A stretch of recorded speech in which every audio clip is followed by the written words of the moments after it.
Hello student, एक बार फिर से आपका स्वागत है आप मुझे स्मार्ट स्टडी क्लासेस में। हाँ, तो हमारी इंटरमीडिएट की इंग्लिश ग्रामर क्लास चल रही थी और जिसमें चल रहा था आपका न्यू सीरीज 28 मार्क्स। क्या चल रहा था? न्यू सीरीज 28 मार्क्स, यानी कि इस सीरीज के अंतर्गत आप 28 नंबर बहुत ही आसानी से प्राप्त कर सकते हैं।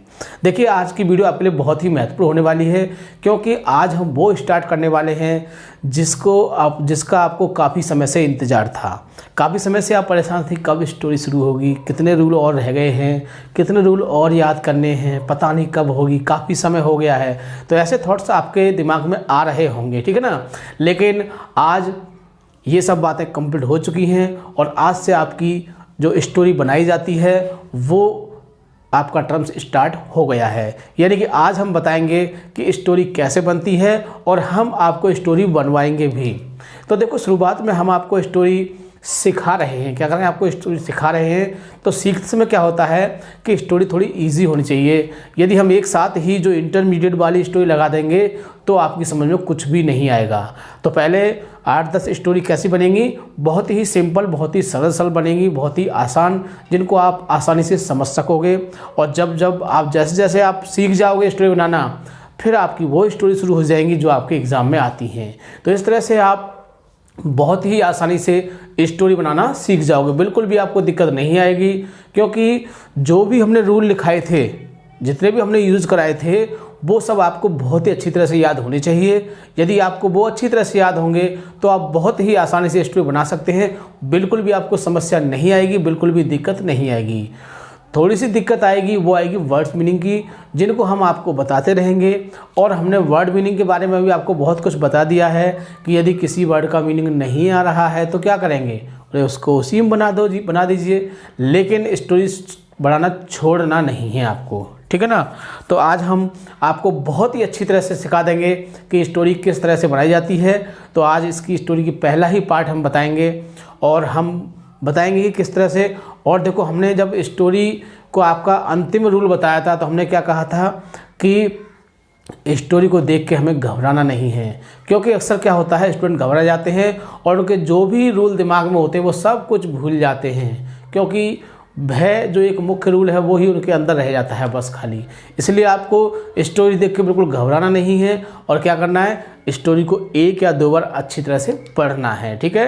तो स्टोरी क्या करोगे, 1 या 2 बार इस तरह से पढ़ोगे और उसके बाद फिर क्या करते हैं, फिर हम एक एक सेंटेंस को, यानी कि सबसे मुख्य बात, हमें इसे स्टोरी तो समझना ही नहीं है, हमें इसे स्टोरी समझना ही नहीं है। हमको क्या समझना है इसको, कि हमारे सामने कुछ वाक्य लिखे हुए हैं जिनकी हमें क्या करना है, अंग्रेजी बनानी है। बस यही दिमाग में थॉट्स आपको रखना है। और जब तक आपके दिमाग में ये थॉट रहेगा, स्टोरी आपकी पूरी बहुत ही अच्छी तरह समझ में आ जाएगी, ठीक है। तो ज़्यादा समय वेस्ट करते हुए चलते हैं अपने टॉपिक की ओर।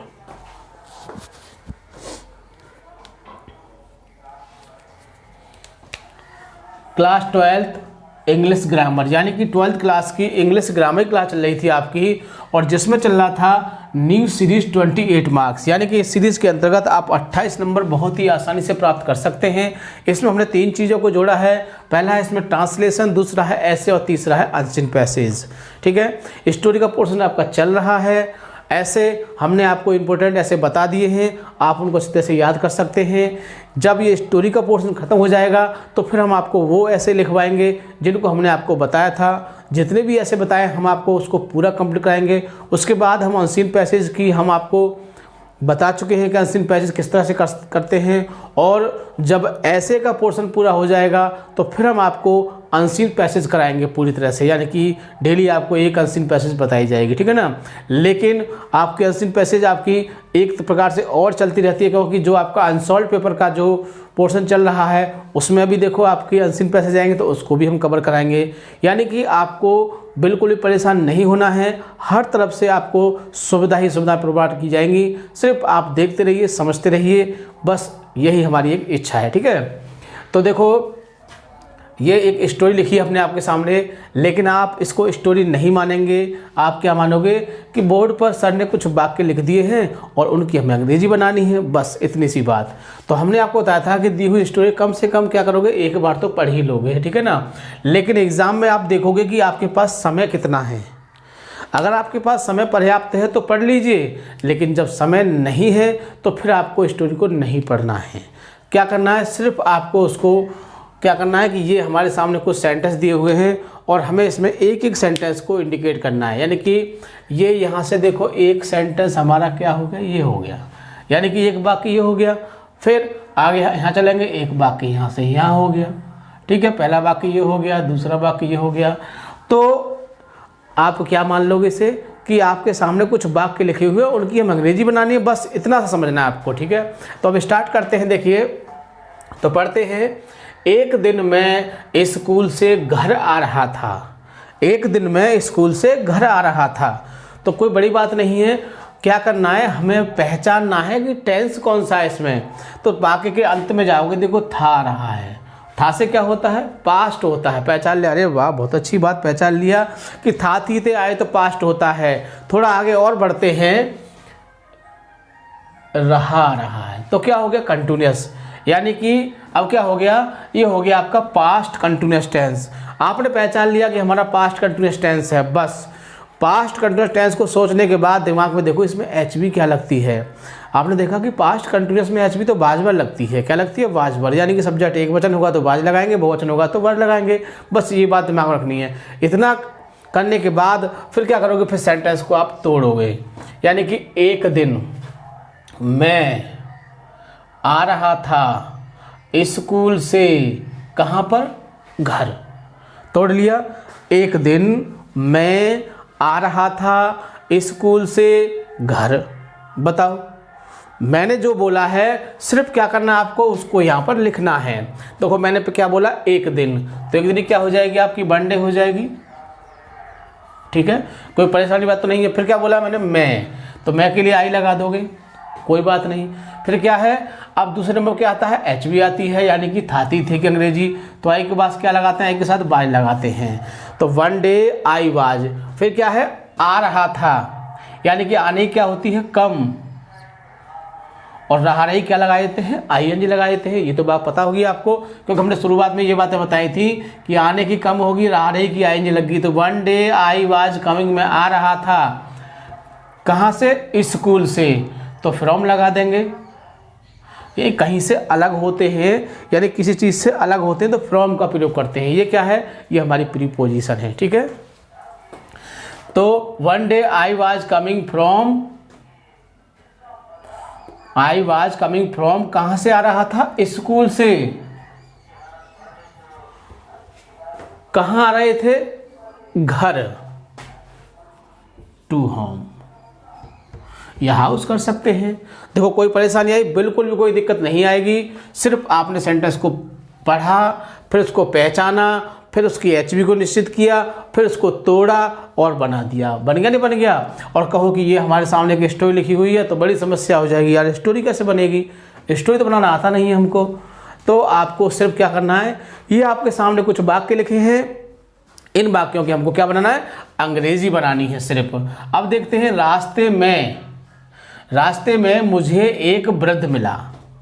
रास्ते में मुझे एक वृद्ध मिला, तो ये दूसरा वाक्य आ गया। अब कहाँ जाएंगे, लास्ट में देखेंगे, मिला, यानी कि क्या है, आ ई ए आ रहा है, और आ ई ए आए तो क्या होता है, पास्ट इंडेफिनिट, यही होता है ना।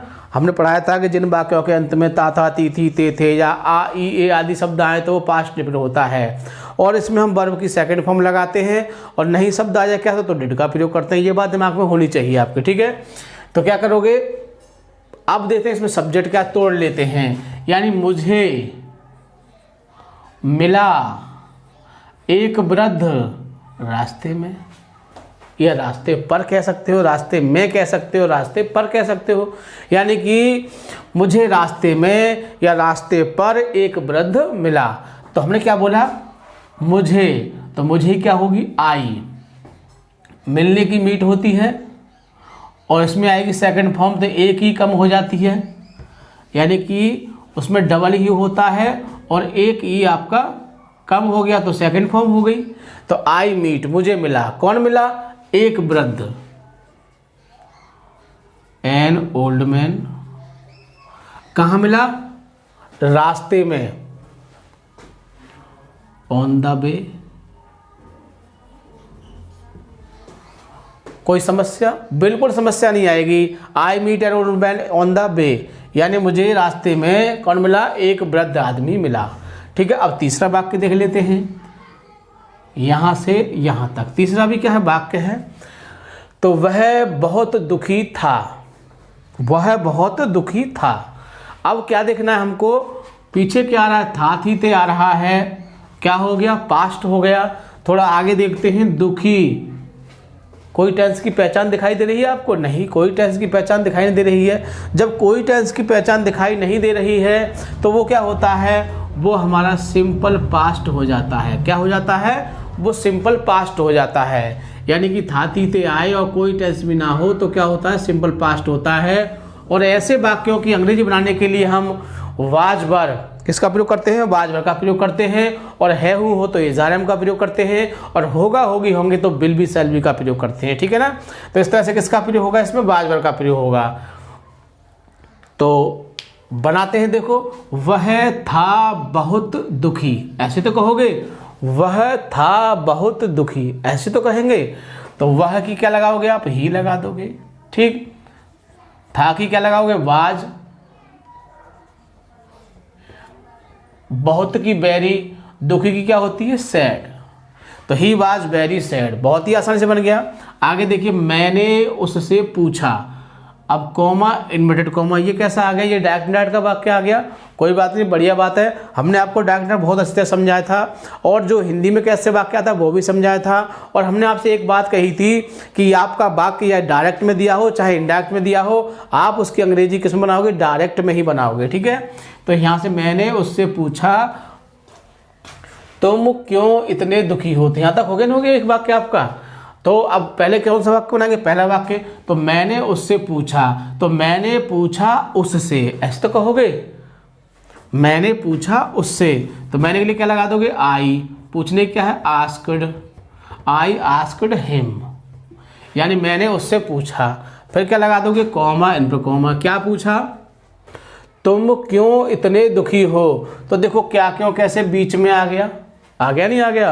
और हमने बताया था कि जब क्या क्यों कैसे बीच में आए तो उनकी अंग्रेजी कहाँ लगाते हैं? शुरू में लगाते हैं। तो पहले क्या है? क्यों, और क्यों की क्या हो जाएगी? वाई। दुखी हो, है हूँ आए, क्या हो गया? सिंपल प्रेजेंट हो गया। ध्यान से समझना, सिंपल प्रेजेंट हो गया क्योंकि इसके पीछे क्या है? कोई टेंस नहीं है। हमने बताया था कि जब कोई टेंस न दिया हो तो या तो आपका सिंपल प्रेजेंट होगा, सिंपल पास्ट होगा, या फिर सिंपल फ्यूचर होगा। है हूँ आए तो क्या? सिंपल प्रेजेंट होता है। ऐसे वाक्यों में जाने इज़ आर एम का प्रयोग करते हैं। ठीक है, तो अब देखो, तुम बहुवचन है इसलिए क्या लगाओगे आप? आर। तो वाई आर यू इतने, इतने क्या होती है? So sad. तो why are you so sad, और क्वेश्चन मार्क लगा दोगे।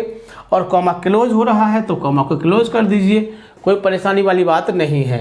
थोड़ा आगे चलते हैं। उसने कहा, उसने कहा, तो उसने क्या होती है? ही होती है। चलो, कहा की क्या होती है? सैड होती है। उसने कहा, फिर कॉमा कॉमा लगा दीजिए। हम आपको बता चुके हैं कि आपको डायरेक्ट में बनाना है, भले ही इनडायरेक्ट क्यों नहीं दिया हो। ठीक है, उसने कहा, क्या कहा उसने? कॉमा लगा दिया। मेरा सर्वनाश हो गया है, मतलब कि मैं बर्बाद हो गया हूँ, यही तो कहा उसने। तो बर्बाद की आपको पता ही होगा, ये हजारों बार सेंटेंस आपने सुना होगा, मैं बर्बाद हो गया हूँ। आई एम रूइंड, तुम बर्बाद हो गई हो, you are ruined. Direct indirect में आया था, एक्टिव पैसिव में भी आया था, हर जगह आता है ये वाक्य। और जब हमने आपको सेंटेंस पढ़ाया था उसमें भी आया था। तो क्या होगा? आई एम रूइंड, यानी कि मैं बर्बाद हो गया हूँ। फिर आगे यहाँ तक पहुँच गए। ठीक, अगले वाक्य को देखते हैं। स्टोरी मत कहना, स्टोरी कह दिया तो तभी माइंड में क्या होगा? दिक्कत शुरू हो जाएगी। यानी कि मेरे सबसे बड़े पुत्र ने मुझे छोड़ दिया है। एक वाक्य यहीं तक तो है। अब देखो बाद में क्या आ रहा है? दिया है। तो देखो हमने एक टेंस लिखवाया था, लिया है, दिया है, चुका है, चुकी है, लिखवाया था। आपने याद भी क्या होगा? कौन सा होता है? प्रेजेंट परफेक्ट होता है। प्रेजेंट परफेक्ट होता है ना, तो जब प्रेजेंट परफेक्ट है तो क्या होगा? इसमें हैज हैव का प्रयोग करेंगे, प्लस वर्ब की थर्ड फॉर्म लगाएंगे। यही बताया था हमने। हाँ, तो अब तोड़ लेते हैं। कैसे देखोगे?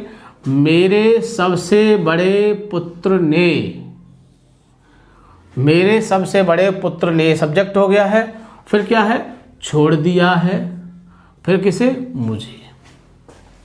ठीक है ना, यही है ना, तो आप लिख दीजिए। तो माई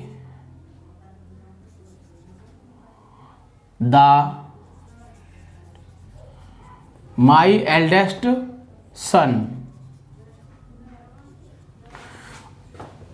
यानी मेरे सबसे बड़े पुत्र ने, तो माई एल्डेस्ट सन क्या किया है, छोड़ दिया है, हैज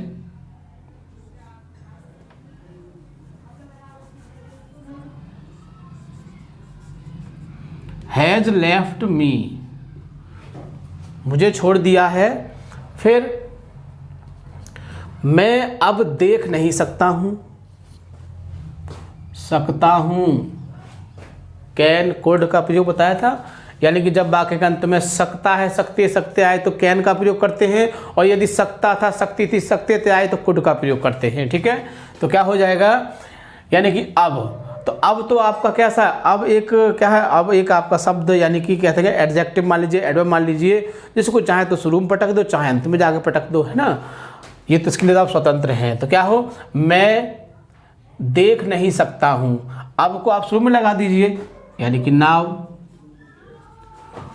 आई कैन नॉट सी, नाव को चाहे यहाँ लगा सकते हो, आप स्वतंत्र है नाव के लिए। ठीक है, चाहे आगे लगा दीजिए, फिर आई कैन नॉट सी, मैं अब देख नहीं सकता हूं, और ठीक है, छूट गया है। ठीक है, और न काम कर सकता हूं, एंड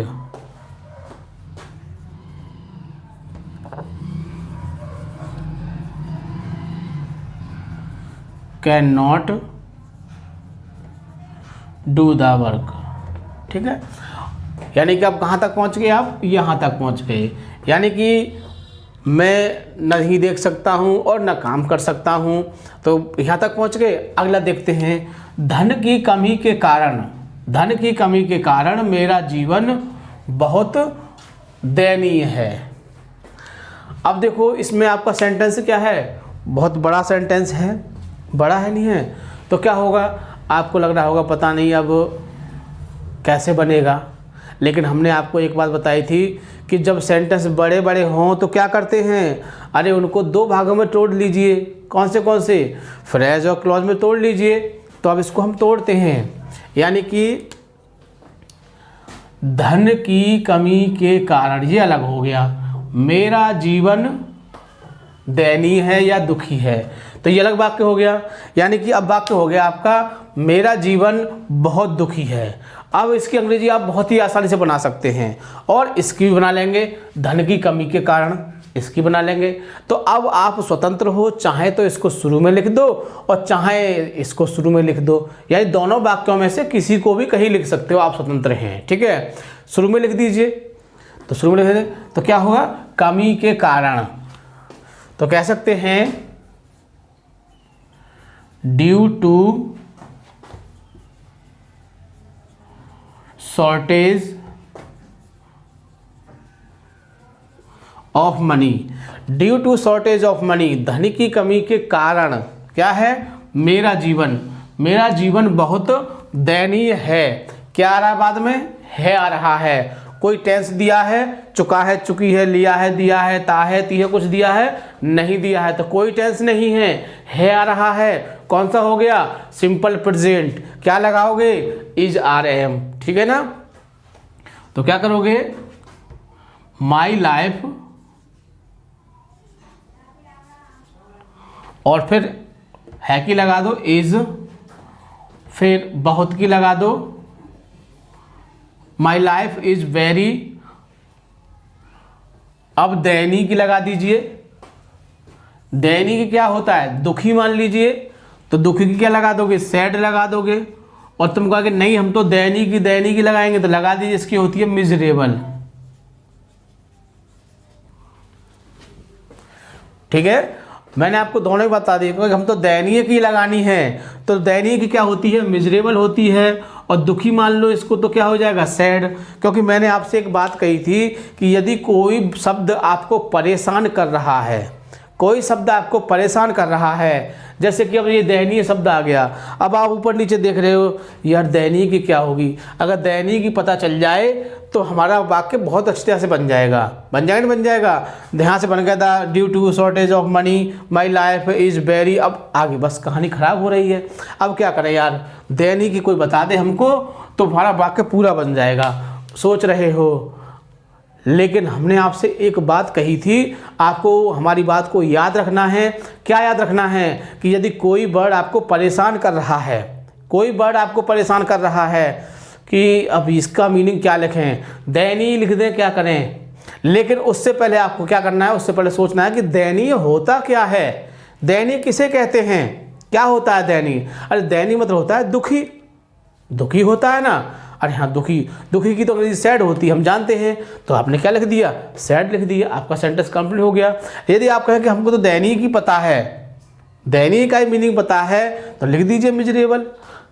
बात समझाई नहीं आई? तो आप स्वतंत्र हैं, चाहे तो इस वर्ड को आप अपनी लैंग्वेज में तोड़ के बना सकते हैं, और यदि आपको जैसे कि तैसा याद है तो वैसे लिख दीजिए, ठीक है। तो इस तरह से आप बहुत ही आसानी से किसी भी स्टोरी को बना सकते हैं। ये तो हमारी शुरुआत है, क्या है, ये तो शुरुआत है। अभी तो पहले ही पार्ट शुरू किया है हमने।